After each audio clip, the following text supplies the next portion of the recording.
오늘 우리가 읽을 세 번째 말씀은 빌립보서 3장 19절부터 21절까지입니다. 신약 성경 3장 19절부터 21절까지입니다.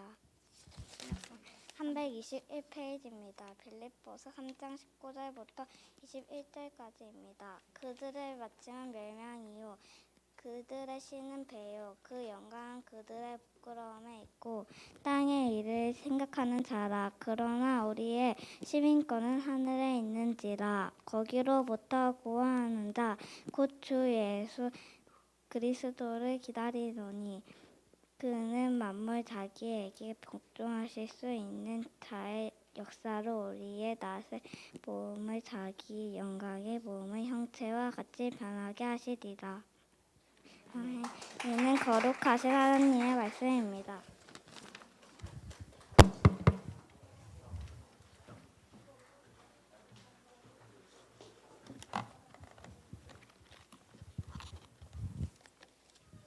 잘했습니다. 박수 한 번 더 쳐줄까요? 수아도 1학년이에요. 네, 1학년이에요. 잘 읽었어요. 네. 자, 오늘 우리 2022년 우리 10월 셋째 주 주일 예배에 나오신 우리 성도님들을 환영하고 축복합니다. 오늘 말씀의 제목은 우리의 소속입니다. 따라해 볼까요? 우리의 소속. 네, 우리의 소속. 네. 제가 말씀을 준비하다가 우리 친구들의 학교 학년반이 궁금해졌습니다. 네.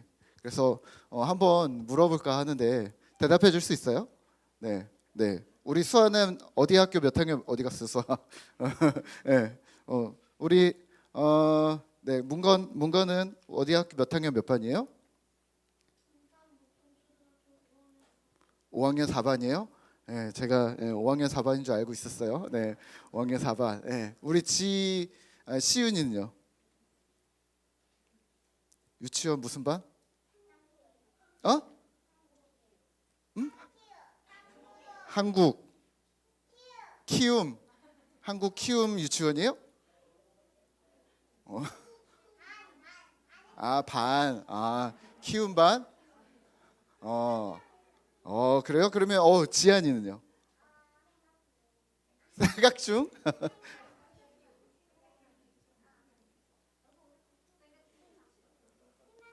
생각키움 유치원에 생각키움 유치원.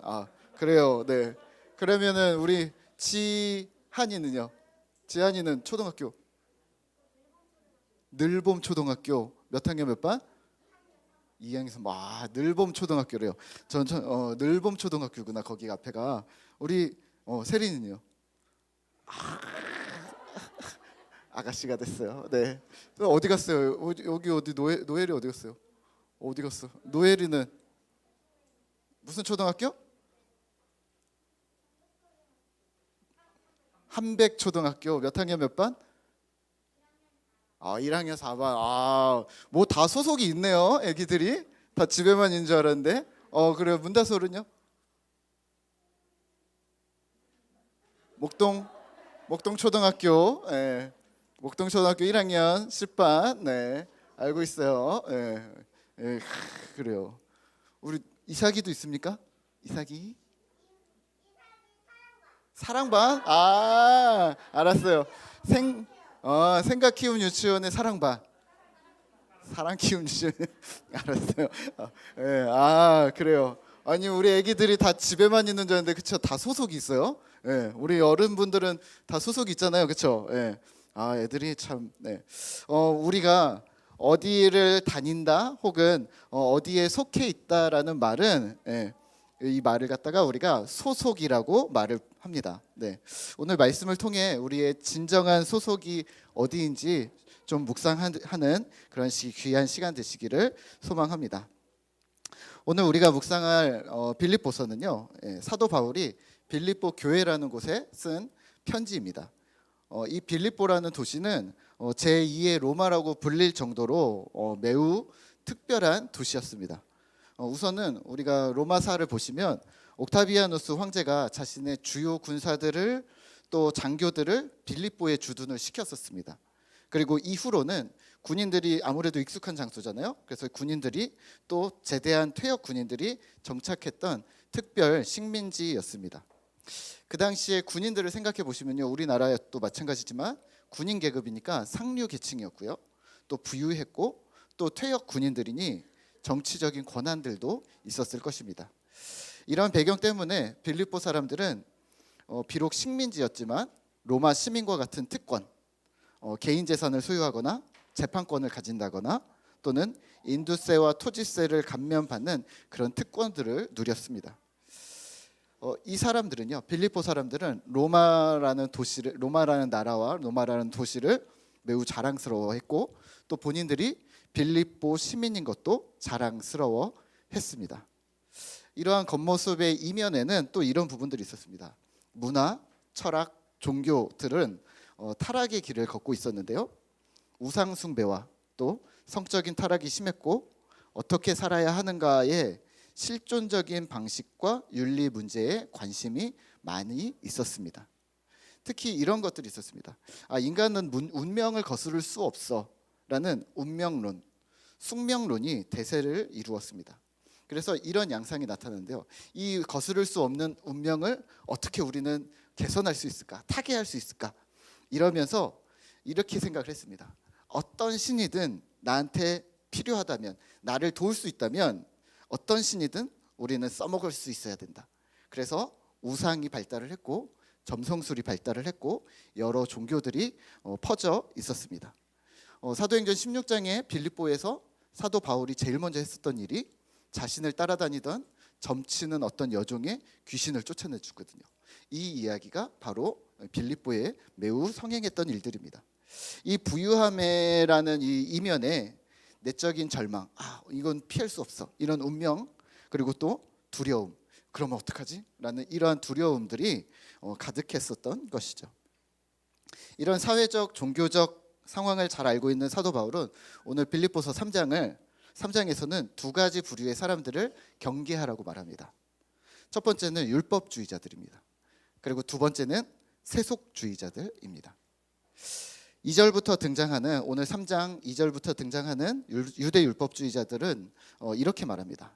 할례를 받고 율법을 지켜라. 오늘 말로 바꾸면 이런 겁니다. 예수를 믿고 봉사해라. 또 세례 받아라. 헌금해라. 그러면 영혼의 구원, 물질의 축복, 건강의 축복, 이러한 삼박자의 축복이 우리에게 임할 것이다 라고 말했던 것이죠. 네, 뭐냐면 공로주의입니다. 우리가 무엇을 하면 하나님께서 주실 거야 라는 어떤 조건이 걸려 있는 것이죠. 하나님 말씀을 잘 아는 것처럼 말하지만 제대로 가르치지 않았습니다. 경계하셔야 합니다. 오늘 조금 더 깊이 생각해 볼 부분은 두 번째, 세속주의입니다. 19절입니다. 우리 함께 같이 읽을까요? 그들의 마침은 멸망이요 그들의 신은 배요 그 영광은 그들의 부끄러움에 있고 땅의 일을 생각하는 자라. 아멘. 신도 무엇도 아무것도 없다 하는 자들을 이렇게 표현을 하고 있습니다. 한번 우리가 19절 뒷부분부터 한번 볼까요? 생각은, 이러한 사람들의 생각은 땅의 것만 생각합니다. 의, 식, 주, 재물, 보기 좋은 거, 또 내 마음에 좋은 거, 또는 유명해지거나 성공하는 것을 24시간 생각합니다. 땅의 것입니다. 또 영광은 부끄러움에 있고 라고 하는데 그 영광은 무슨 말이냐면 오늘 말로 하면 자랑거리라는 말입니다. 사람들이 다 자기가 자랑을 해요. 근데 그 자랑은 도덕적으로 옳지 못한 일들을 자랑합니다. 내가 누구를 만났고, 내가 무엇을 가졌고, 내가 누구를 속였고, 내가 누구를 복수했고, 이런 것들이 자랑거리랍니다. 저의 신은 배요라는 말은 우리 몸이 하나님의 성전인 줄 모르고 이 몸으로 하나님을 섬기는 대신 자기의 육신의 욕심, 탐욕, 자기 욕구대로 자기 중심적으로 살아간다는 말입니다. 이들의 결국은 무엇일까요? 영원한 벌입니다.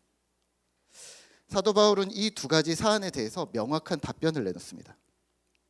첫 번째, 자기 의의를 내세우는 자들, 이렇게 하면 돼, 이렇게 하면 무엇이든지 얻을 수 있어 라고 말하는 이 공로주의자들에게 그리스도의 의의를 주장합니다. 사도 바울이 이렇게 얘기하는 거죠.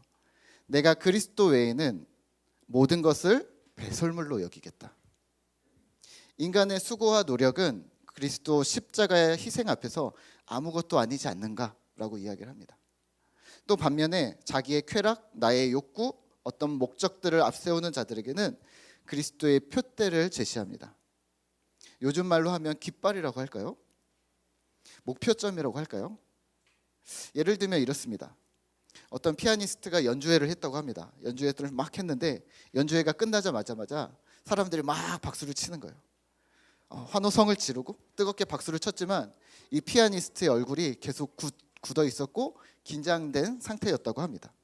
왜냐하면 그 자리에 있었던 자기 스승님이 아직 박수를 치지 않았기 때문입니다. 아직 뭘 잘못했나? 아직 덜 했나? 이런 생각들을 했던 거죠. 자신의 스승님이, 피아노 스승님이 박수를 치자 얼굴이 펴지고 기뻐했답니다. 이게 표대입니다. 스승님의 인정을 받기 전에 받았던 다른 관중들의 박수, 환호성은 어쩌면 그에게는 무의미할 수 있습니다. 마찬가지로 우리 역시 그리스도께서 주신 표대는, 그 표대가 우리의 기준입니다. 주님의 칭찬, 주님이 주시는 상을 받기까지는 그 긴장의 끈을 놓아서는 안 된다는 말입니다. 어떻게 우리가 그러면 이 일을 해낼 수 있을까요? 17절입니다. 우리 함께 같이 한번 17절을 읽어볼까요? 형제들아, 너희는 함께 나를 본받으라. 그리고 너희가 우리를 본받은 것처럼 그와 같이 행하는 자들을 눈여겨보라. 아멘. 너희는 함께 나를 본받으라. 바울은 우선 자신을 본받으라고 얘기합니다. 혼자 하지 말고 함께 하라. 어떻게? 본받으라. 그리고 그와 같이 행하는 자들을 눈여겨보라라고 합니다. 눈여겨보라는 단어는 원문에서는 주시하다, 주의를 집중하여 관찰하여 보다라는 의미가 내포되는데요. 이렇게 바꿀 수 있습니다. 오늘 17절을요. 나를 본받고 이 본받을 자들에게서 너희의 눈을 떼지 말라. 그러니까 사도 바울만 본이 되는 게 아니라 사도 바울과 똑같이 같은 길을 가는 자들 이 모두에게서 너희가 본을 받을 수 있다. 그리고 너희의 눈을, 시선을 떼지 말라고 얘기하고 있습니다. 질문 하나 드릴까요? 우리는 누구를 본받고 있습니까? 일거수일투족까지는 아니더라도 삶의 전반적인 부분들을 본받을 수 있는 그런 모델들이 있으십니까? 한 명입니까? 여러 명입니까? 저에게는 여러 명의 스승님이 계십니다. 살아계신 스승님도 있고 돌아가신 스승님들도 있습니다. 물론 돌아가신 분들은 제가 책으로 그분들을 본받고 있습니다. 살아계신 분들은 이전에 가까이 지냈거나 또 지금 가까이 지내고 있습니다. 물리적으로 이런 거죠. 시간 차이 또 공간 차이가 있지만 제 시선은 여전히 그분들에게 고정이 되어져 있습니다. 이러한 상황에 그분들은 어떻게 하셨나? 이런 상황에 우리의 스승님들은 어떻게 말을 하셨나? 그리고 어떻게 행동하셨나? 어떤 생각으로 그런 말과 행동을 하셨을까? 눈을 떼지 않고 있습니다. 여러분들은 누구의 뒤를 따르고 있습니까? 군대를 가면요. 제가 20살 때 군대를 갔을 때 군대를 가면 많이 가요. 훈련소를 가면 우르르 가요. 훈련소를 많이 갔는데 한 300명씩 500명씩 서가지고 저는 좀 큰 데를 갔는데 이렇게 300명 500명씩 큰 운동장에 다 서서 뭐 총검술도 배우고 태권도도 하고 뭐 PRI도 하고 뭐 이런 게 있거든요. 무슨 훈련을 합니다. 근데 군대는 매우 피지컬을 중요하게 여기기 때문에 키가 큰 사람이 맨 앞에 섭니다. 저는 어디 섰을까요? 맨 뒤에. 300명 500명이 큰 운동장에 있는데 맨 뒤에. 그래서 조그만 애들끼리 뒤에서 이렇게 있는 건데요. 그 높은 사람 아니면 마이크를 안 씁니다. 또 군대가. 그래서 소리를 조교들이 그러면 그 조교들이 앞에서 뭘 이렇게 가르쳐줘요. 뭐 총검술을 하든 태권도를 하든 뭐 훈련 방식을 가르쳐주면 앞에서 고래고래 소리를 지르면서 한 10명이 서서 똑같은 동작들을 합니다. 뒤에는 들릴까요? 안 들릴까요? 안 들립니다. 그럼 뒤에 있는 사람들은 어떻게 할까요? 내 앞에 있는 사람을 보고 따라합니다. 뭐라 그래? 뭐라 그래? 뭐라 그래? 그러면서 계속 따라합니다. 잘 들리지 않지만 이런 내용이겠구나. 우선은 이렇게 하면 되는구나. 왜냐하면 혼나지 않아야 되니까. 우리가 마찬가지 아닐까요? 좀 약하긴 해도 서로 본이 되어줄 수 있다는 사실을 우리는 좀 인지하셔야 합니다. 교회 안에서도 마찬가지인데요. 완벽하면 본이 되어야 되겠다. 그렇지 않습니다. 완벽은 없습니다. 또 목사님 이렇게 질문하실 수 있죠. 목사님, 스승은 한 명이어야지 어떻게 스승을 여러 명을 둡니까? 그 스승이 기분 나빠하지 않겠습니까? 라고 질문하실 수 있는데, 아니요, 완벽한 스승 한 명도 없습니다. 예수 그리스도 외에는 말입니다. 우리가 다 연약한 인간임을 전제하셔야 합니다. 대신 때때마다 도움이 될 수는 있습니다. 그걸 우리는 본이라고 부릅니다. 우리가 지지난주에 야유회를 다녀왔잖아요. 예. 캠핑에 고수가 많으시더라고요. 저는 잘 몰랐는데, 이렇게 주일에만 뵈니까 잘 몰랐는데 고수가 많더라고요. 현장에 가서 저는 많이 배웠습니다. 싹 다 준비해 와야 되는구나. 그러니까 가서 하는 게 아니라 다 준비를 해서 가서 펼치는 거구나라는 걸 제가 그때 배웠습니다. 되게 많이 배웠습니다. 계속 저희 아내가 와서 왜 가만히 있어? 빨리 뭐 좀 해 라고 하는데, 형님들이 이렇게 만들고 가만히 있으면 어떡해? 라고 하는데 뭘 알아야 하죠. 계속 구경을 했습니다. 숯에 불은 이렇게 붙이는구나. 그 전주에 갔는데 저희 토치로 하나씩 한 알씩 붙였거든요. 한 방에 이렇게 밑에서 후 붙이는구나. 또 불멍하는 장작을 또 따로 파는구나. 저는 나무를 이렇게 주워다가 떼는 줄 알았어요. 이게 아예 파는구나. 이게 또 가격이 또 있더라고요.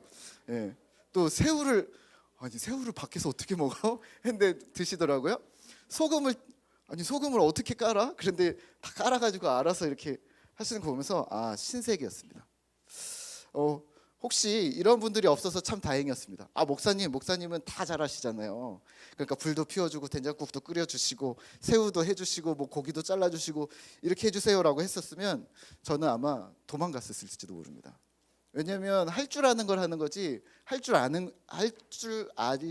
하지 못하는 것까지 잘하는 건 아니거든요.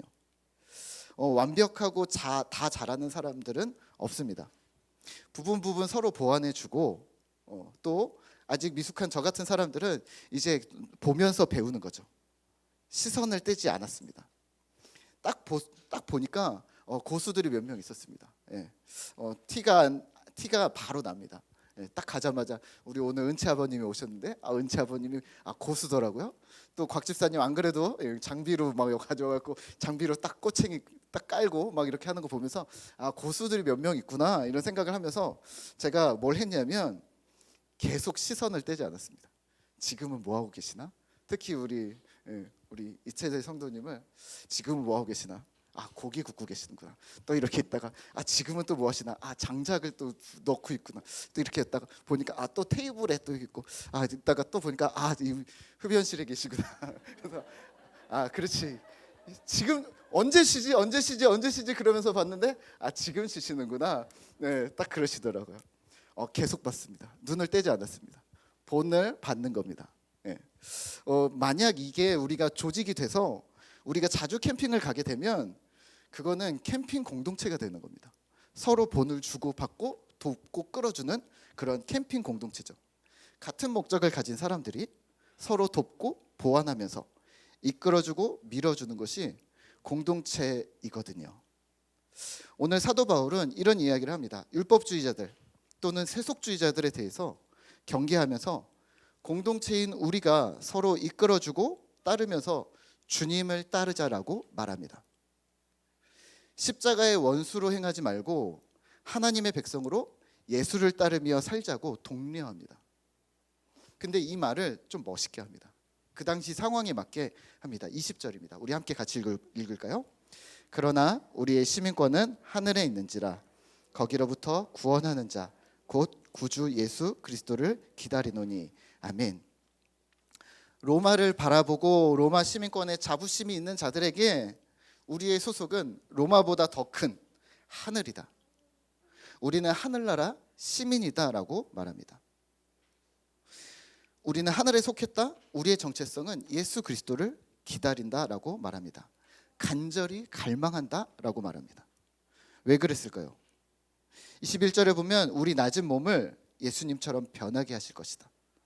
그것을 우리는 기다린다. 다시 말하면 피조물인 나를, 유한한 나를 눈앞의 것에 일희일비하며 감정이 오르락 내리락 하는 우리를 예수 그리스도를 만남으로 이 하늘에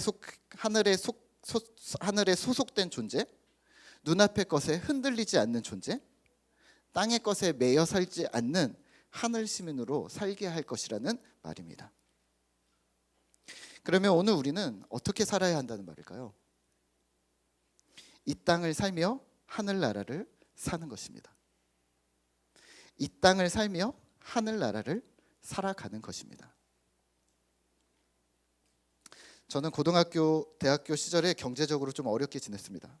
딴 때는 잘 지냈는데요. 그때만 정말 좀 어려웠습니다. 근데 약간 경제적인 개념도 좀 부족해서 거의 25살 때까지 군대를 제대하고 대학을 졸업할 때까지 하나님께 이렇게 기도했습니다. 하나님, 제 가난을 좀 해결해 주십시오. 신학대학교 4학년을 졸업할 때까지 그러고 살았습니다. 기도 열심히 하고 가난하고 힘들고 또 힘들면 기도하고 이러면서 졸업을 했습니다. 가난하게 살았습니다. 네. 근데 25살에 25살에 제가 학교를 졸업하면서 우연한 기회에 정식으로 이제 취직을 하게 되었습니다. 대학원을 바로 가지 않고 직장을 취직했는데요. 첫 월급을 딱 받으면서 생각이 바뀌었습니다. 아, 가난하면 돈을 벌면 되는데 왜 기도했지? 돈이 없으면 기도가 아니라 일을 해야지. 그렇지 않아요? 신앙이 뭔가를 해결해 줄 거라고 생각했는데 해결이 안 됐던 거잖아요. 24살까지. 신앙이 내 인생을 돕지 못한다는 걸 제가 그때 발견했습니다. 전도사였는데 말이죠. 네. 신앙이랑 삶이 연결이 안 됐습니다. 직장을 다니면서 먹고 사는 걱정이 없어졌습니다. 부유해졌습니다. 근데 또 다른 어려움이 생겼습니다. 이런 생각이 드는 거예요. 내가 제대로 살고 있나? 나는 먹고 살기만 잘하면 잘 사는 건가? 이 직장에 나를 보내신 하나님의 이유가 있기는 한 걸까? 라는 교회에서 배웠던 신앙들이 나에게 질문을 던지기 시작했습니다. 그래서 다시 정신을 차리려고 제가 성경을 딱 폈는데요. 그거 아세요? 직장 다니면 성경 볼 시간, 기도할 시간이 없는 거 아세요? 아무리 편한 직장을 다녀도 시간이 없습니다.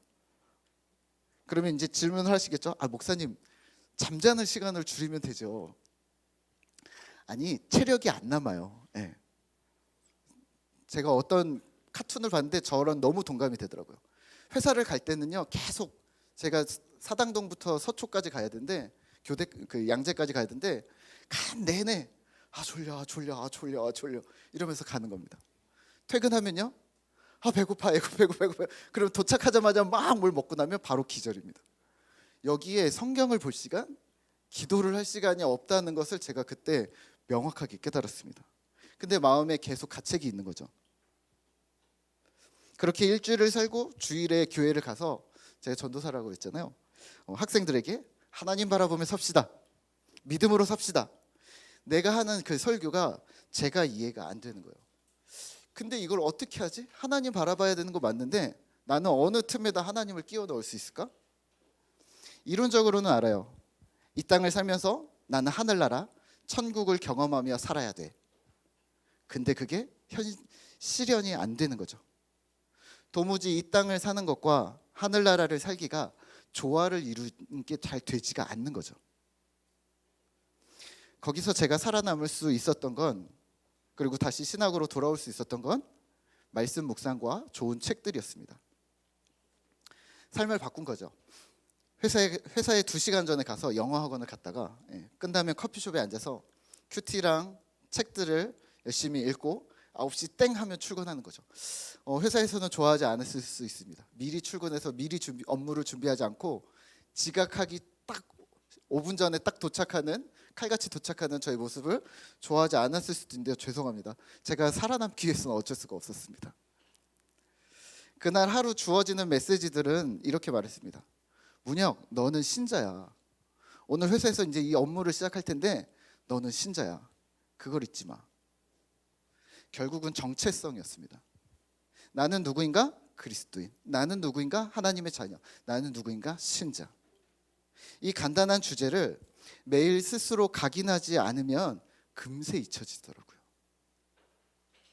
저는 이 땅에서 하늘을 살아가는 것이 마치 수영과 같다는 생각을 자주 합니다. 물에 들어가서 수영해 보셨어요? 네, 수영을 하잖아요. 한번 상상을 해보세요. 물 속과 물 밖은 둘의 경계가 아주 선명합니다. 모호하지 않습니다. 아주 선명합니다. 그러면 숨은 어디서 쉬어요? 물 밖에, 다시 말하면 하늘에서 쉬어야 합니다. 하늘의 공기를 마셔야 합니다. 물 속에서는요? 물 속에서는 숨을 마시면 안 돼요. 네. 물 속에서는 숨을 천천히 뿜으며 견뎌야 합니다. 언제까지요? 다시 물 밖으로 나갈 타이밍까지 견뎌야 합니다. 팔, 다리는요? 물을 저어주어야 합니다. 팔이나 다리가 물 밖에 있다거나 가만히 있으면 가라앉습니다. 힘있게 물을 밀어줘야 합니다. 그래야 머리가, 코가 물 밖으로 나가는데 도움을 얻습니다. 그리고 마음은요? 두 가지입니다. 괴로운가? 아니요, 두 가지입니다. 즐겁다와 빨리 끝나라입니다. 물속에서 노를 젓는 것, 처음에는 어렵지만 능숙해지면 재미가 있습니다. 수영하는 사람들이 계속 수영하잖아요. 재밌거든요. 즐겁거든요. 충분히 저어주고 나서 힘이 빠지고 이제는 그만하고 싶다라는 생각이 들 때는 끝나기를 고대합니다. 영원히 물속에서 살 생각은 전혀 없다는 거죠. 우리의 신앙생활이 바로 이와 같습니다. 세상에서 예수를 주로 삼아 살아가는 것이 즐거움이 있지만 물속에서 평생 살 것처럼 사시면 안 됩니다. 세상에서 평생 살 것처럼 사시면 안 됩니다. 언젠간 떠날 것이라는 마음의 준비는 하셔야 합니다. 혹 물속에서 숨을 쉬고 싶은 유혹이 들 수 있습니다. 세상에서 무엇인가 공급을 받고 싶은 마음이 들 수 있습니다. 그러셔도 안 됩니다. 우리는 물고기가 아니기 때문입니다. 공기 대신 물을 먹으면 사실 우리는 죽습니다. 잠시간 주기적으로 하늘의 공기를 자꾸 마셔야 합니다. 하루 30분, 최소 10분이라도 하늘에서 호흡을 하셔야 합니다. 24시간 나와 있으면 좋겠지만 우리는 경주자임을 기억하셔야 합니다.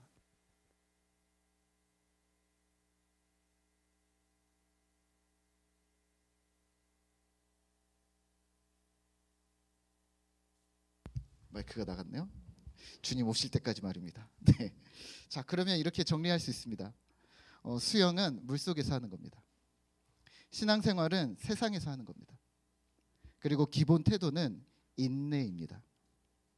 숨을 참고 체력을 조절하고 경기의 끝까지 기다리며 고대하는 것과 같습니다. 어제 저희 집에서 아이들이 학교에서 선생님이 화낸 이야기를 하는데요. 선생님이 아이들한테 이랬답니다. 요즘에 생각공책이라는 게 있나 봐요. 너 생각공책 안 가져왔어? 학교 생활을 어떻게 하는 거야? 이랬답니다. 근데 딱 듣는데 그치. 생각공책 열심히 가져와서 학교 생활 잘해야지 이런 생각이 드는데 우리는 학교에서 하는 생활을 우리는 학교 생활이라고 부릅니다. 맞죠? 그러면 여러분이 여기 교회당 예배당에 오셔서 하는 생활은 뭘까요? 교회 생활입니다. 그러면 신앙생활은 어디서 하셔야 될까요? 신앙생활은 믿음이 필요한 곳, 믿음을 사용해야 할 곳, 거기가 어디겠어요? 네, 세상입니다. 예배당 문을 열고 나가면서부터 신앙생활이 시작인 겁니다. 지금까지는 우리가 교회 안에서 하는 활동들을 신앙생활이라고 불렀다면 이제 우리 교회는 좀 바꿔볼까요? 교회 안에서 하는 일들은 교회 생활, 문 밖에서 하는 일들은 신앙생활이라고 말이죠. 말씀을 맺겠습니다. 오늘 우리는 어떻게 세상을 살고 있습니까? 우리가 주일마다 하고 있는 지금 디딤돌 기본과정 풍성한 삶으로의 초대를 하고 있는데요. 우리가 지지난주에 4P에 대해서 이야기를 나눴습니다. 4P가 뭐냐면 세상 모든 사람들의 행복을 얻기 위해서 추구하는 4가지 것들.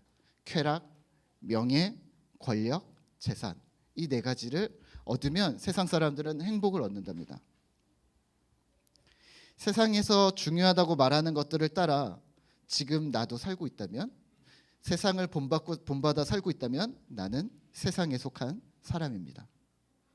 신자는요, 하나님이 주시는 무조건적인 사랑과 인생의 목적을 부여받으면 신자는 행복할 수 있다고 이야기를 합니다.